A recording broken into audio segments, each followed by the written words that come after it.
So if you're a film lover like myself, December 5th was a show for you.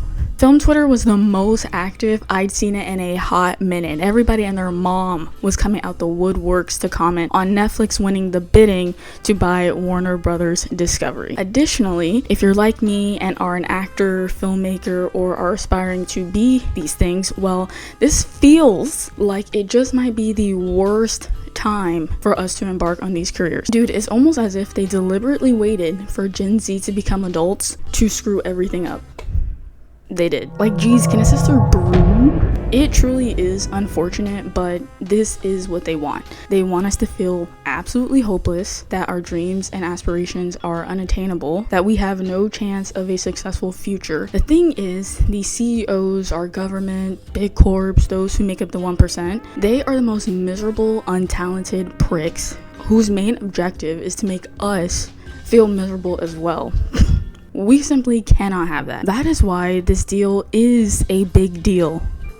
See what I did there? For us to talk about and express disdain for. Like, out of all the pieces of media, they chose WALL-E as the film to emulate. Like, we almost here, y'all. The agreement between Netflix and Warner Brothers Discovery consists of Netflix acquiring Warner Brothers, which will include its film and TV studios, their gaming business, HBO, and HBO Max. The deal has a total enterprise value of approximately $82.7 billion with an equity of $72 billion. This bidding war lasted weeks, with its main competitors being Paramount, Skydance, and Comcast. Later, it had been revealed that Netflix began private negotiations with Warner Bros. Discovery for HBO Max and Warner Bros. This deal is not finalized yet. Okay. Both Netflix and Warner Bros. Expect the transition to close between 12 to 18 months, depending on shareholder approval and regulatory clearances. But Netflix execs have indicated that they are pretty confident that the deal will be approved. The deal is under antitrust review, which by definition is the regulatory process through which government authorities, such as the Federal Trade Commission in the United States or the European Commission, assess the potential impact of a proposed merger or acquisition on competition and consumer welfare. Antitrust review may involve scrutiny of market concentration, barriers to entry, and potential anti-competitive effects, and may require the parties to divest certain assets or operations to obtain approval. But in this case, the FCC's approval is not required since broadcast networks aren't included in this deal. Netflix did agree to pay a breakup fee of $5.8 billion if the deal falls through. Here's the thing. Netflix claims they'll maintain the business setup, including theatrical releases. But, and this is a BBL size but, guys, come on, that was funny. Be proud of me. I came up with that stupid joke all on my own, okay?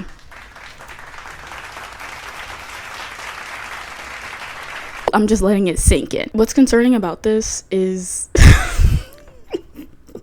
I'm still laughing at my own joke. What's concerning about this is how Netflix co-CEO Ted Sarandos has made very contrasting statements. He's stated, "My pushback has been mostly in the fact of the long exclusive windows, which we don't think is consumer friendly. I wouldn't look at this as a change in approach for Netflix movies or for Warner movies. I think over time, the windows will evolve to be much more consumer friendly to be able to meet the audience where they are quicker." Additionally, he's mentioned how the current state of the box office is a sign that people want to watch movies at home rather than in theaters, that Netflix is saving Hollywood, not destroying it, that going to the theaters is an outdated concept.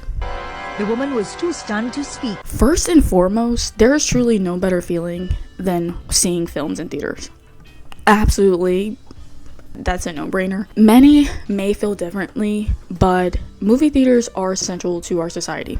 They are, especially with everything going on in the world. We need outlets, creative outlets, an escape where we can go into a dark room and be immersed in a world other than our own. To take an hour or two to forget about what's going on in our own lives or around us, to bond with others over discussions on films. Those moments are memorable. I'm sick of billionaires getting to decide what we can enjoy or how much of it we can have access to and forming their own conclusions concerning matters they have no no passion or care for, while completely disregarding genuine lovers or enthusiasts' input.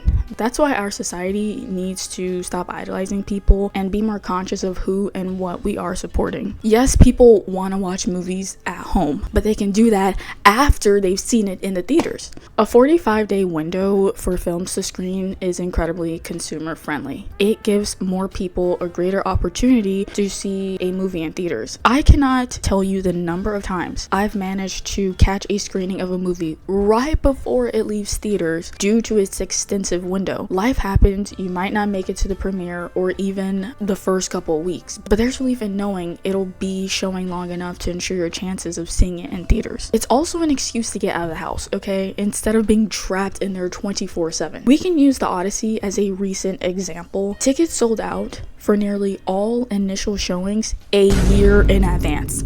A year. I know this, trust me, because I was on the app when tickets dropped. Them hoes were gone. I'm sorry, I didn't mean to say hoes.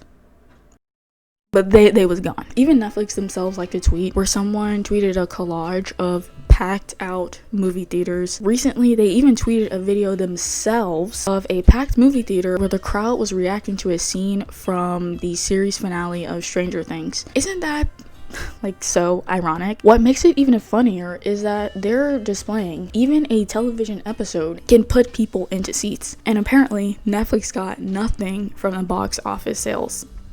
Hey, it is what it is. Warner Bros. Does have a pact set to release their films in theaters through 2019, and HBO Max will remain a standalone service, and their TV studio division will continue to create content for HBO Max, and other platforms. Also, theater ticket prices have gotten super high over some years now, even prior to COVID, but with us being in lockdown, everyone was at home using streaming services for entertainment, duh. But once people wanted to return to theaters, the tickets have become astronomically high, which understandably keeps people at home. But to add to this problem, the cost of streaming services are also insanely high. This is not fair to consumers, and we can chalk all this up to greed. Even AMC don't do $7 tickets no more. That's the real tragedy.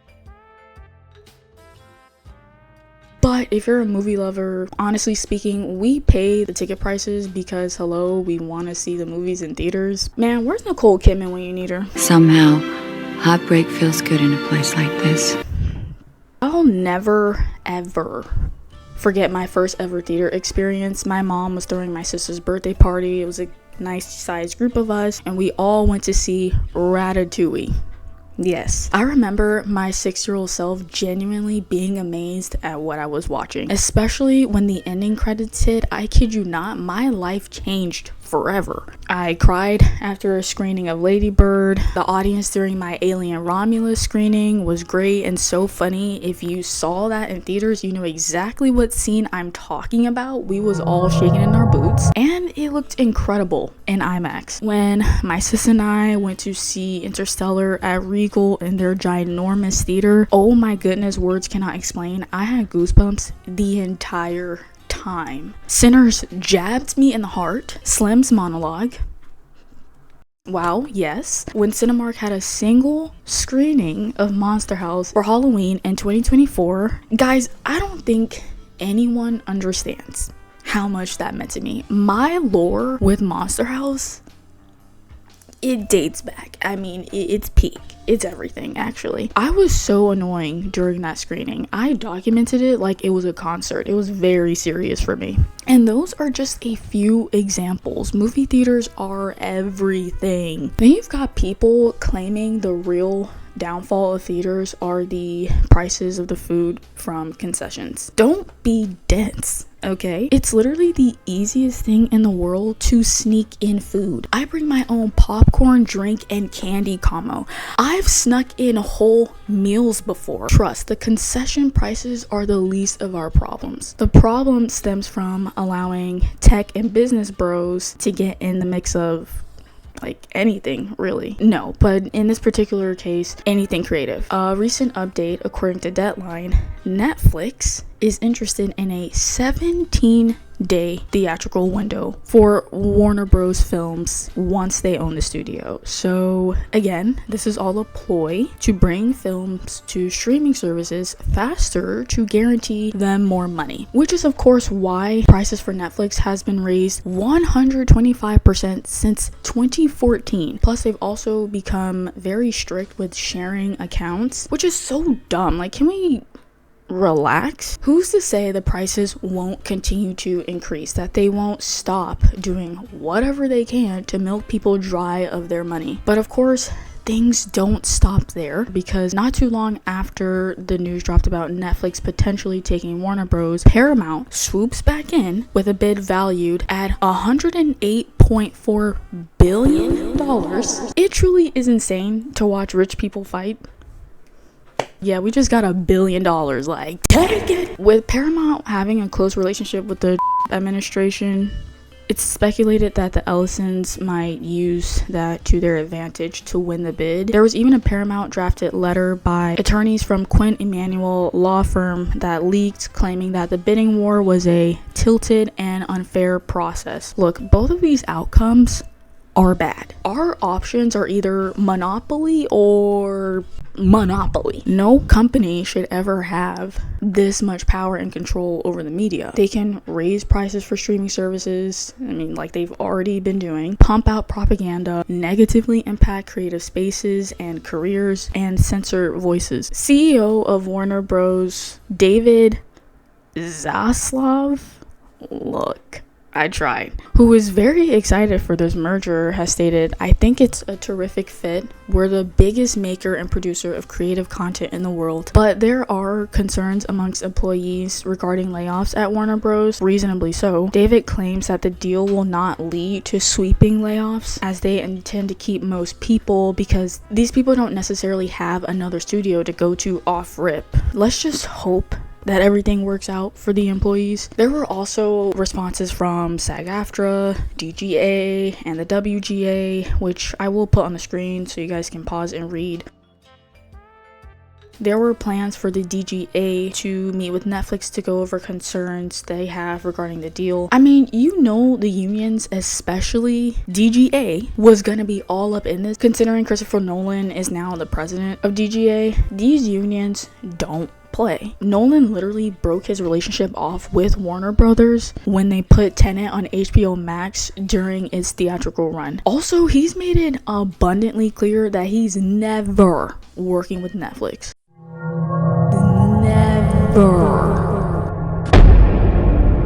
The WGA expressed how the outcome could eliminate jobs, push down wages, worsen conditions for all entertainment workers, raise prices for consumers, and reduce the volume and diversity of content for all viewers. The Producers Guild of America also responded, stating, "Our industry, together with policymakers, must find a way forward that protects producers' livelihoods and promotes creativity and opportunities for workers and artists, choice for consumers, and freedom of speech." It was revealed that an anonymous letter by a group classifying themselves as concerned feature film producers sent an email to members of Congress voicing their concerns on how this deal could negatively impact the industry. They asked for the House and Senate to publicly oppose this potential deal, that the stakes involved could impact millions of jobs and a cherished art form. They remained anonymous out of fear of retaliation, seeing how much power Netflix possesses, but apparently this group does involve a good number of notable filmmakers. I definitely think it's important that those who make up the industry, especially A-list actors who have more influence, could use their platform to encourage people to head to the theaters. I'm also hoping that it will come to play where ticket prices will decrease. They need to stop being greedy rat bastards. Anyways, with all that being said, I will continue to have hope for the future. Personally speaking, I will not give up on my dreams. I've wanted to be an actor since I was 6-7 years old. Then my interest in film came not too long afterwards. I've been involved in theater, music, dance, etc. my whole life so far. I've made 2 films so far, and I'm currently writing. I have another screenplay completed that I really want to make, because trust, there will be more to come. I do think of myself as an ambitious person. There are a variety of professions that came down the line that I had been interested in passion, but nothing has or ever will come close to my passion, my love for acting in particular, but of course also filmmaking. If I give up on pursuing my dreams, I already know what the end result will be. I will be unhappy with my life, constantly curious and regretful that I didn't take a chance on myself or my passion. I could become the person these people want me to be, miserable with no intentions of making connections with others, indulging in creative spaces, or live a life of my choosing. Despite everything you see in the world, there is still plenty of space to hope that things can turn around for the better. So yes, continue to go to the movie theaters, keep having conversations about films, keep working on your craft, keep sending in those audition tapes, keep writing that screenplay, keep investing in your kids if you're interested in being a crew member, search for an agent, make that film, build your resume, network. Whatever profession it is, it doesn't necessarily have to be acting or film. Keep pushing towards it. We have the right to live just as much as those people do. More. Then let me stop. But that's it for this video. I really just wanted to make this to voice my personal thoughts on this topic. Hopefully it was like a little bit informative. I know plenty of coverage will continue to come out about this, so if you want to stay informed, keep reading articles or follow accounts that are regularly updating about this deal. As this video doesn't cover every detail, there are videos out there, short and long form, that go into the logistics a lot more. But yeah, like the video, comment, subscribe. If you watch this whole thing, thank you so much. Shout out to you. You're freaking awesome. And yeah, see you at the Golden Globes, the Critics' Choice, the BAFTAs, the Oscars, film festivals, you know, all that good stuff. Bye. First of all, Happy New Year's. Like, we made it, for real. You know, it's hard out here for a pimp. It's so barren right now because no one cares about what I'm about to say, but I'm trying to redo my like movie poster wall. I wanted to redo it for the new year, so that's why it's naked. She naked. Anyways, also, if you've been watching my channel or whatever, you already know with like the bear and all that stuff. I said I was gonna do a recap video. Where's the recap video, you may ask? Yeah, it's not coming until season 5 drops, until like right before it drops. Then I'm gonna upload that recap video because your girl's been sick. Your girl's been fighting for her life all of November, all of December. I've been fighting for my life. I've been fighting. I've been struggling. Okay, like nearly on my deathbed. Let me stop. Not on my death. I've been sick. It's been awful. The bear video is gonna have to wait because you know what? I really be trying to, you know, stay on top of my health. Like, I have a very strong immune system. Okay, so like when all that stuff was happening to me, it was crazy. Like, it was hell. And